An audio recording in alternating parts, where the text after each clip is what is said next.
This is lamb chilli fry, a very, very typical Southern Indian dish because we're using Southern Indian spices. So we're going to start with some mustard seeds. Pop them into a pan with oil. That's been on for about 30 seconds.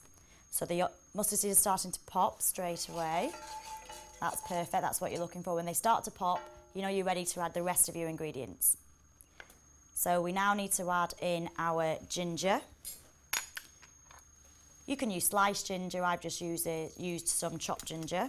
Green chilli, like with all chilies, be very careful when you chop them, don't touch anything. Take the end off, and then I'm just going to slice mine with the seeds in. If you prefer it less hot, then actually just take out the seeds very carefully. I'm also going to add an interesting ingredient, which is curry leaves. Curry leaves is the only Indian herb you'll add at the beginning. They won't turn colour, like if you add coriander they'll turn black. Curry leaves don't. Add in some onions. I'm going to fry these just for about a minute or so, and this is just to sweat the onions down. So now the onions have actually started colouring nicely, I'm just going to add in my Madras curry paste. So we're using Madras curry paste because this is a medium to hot dish. Again, I already added quite a lot of chilli at the beginning. So if you prefer your dishes less spicy, just add in 1 tablespoon of Madras curry paste.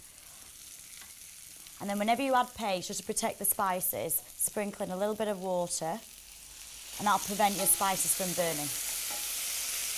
The great thing about the paste is that they're just spices preserved in oil. So there's nothing else added apart from just a little bit of salt. And so they're relatively low in fat when you add just a tablespoon or 2 tablespoons. This has been cooking now for about a minute or so, and you can start seeing that the paste is actually separating away from the spices, and then you know you're ready to add the next ingredient, which is tomato puree.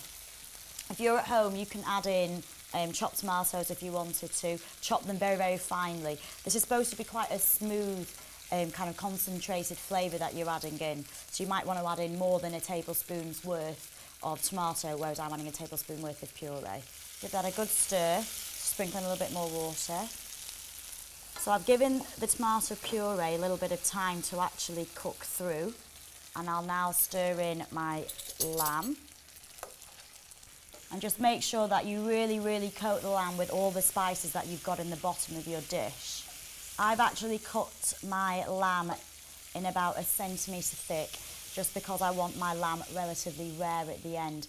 But if you prefer your lamb well done, maybe cut it in thinner strips. This has been cooking for about 2 minutes, and the lamb is actually sealed on all sides. And I'm now going to add in my fresh grated coconut. If you don't have fresh grated coconut, you can use desiccated coconut, that's absolutely fine to use. After 3 minutes, everything will be absolutely ready to go. So turn the heat off, garnish with coriander. Again, if coriander isn't your favourite herb, then just leave it out. You can use mint at home. Squeeze in the juice of half a lime or lemon. Give it one final stir, and then it's ready to serve. Serve with a bed of salad leaves, and that's lamb chilli fry. Very, very simple for a weekday meal.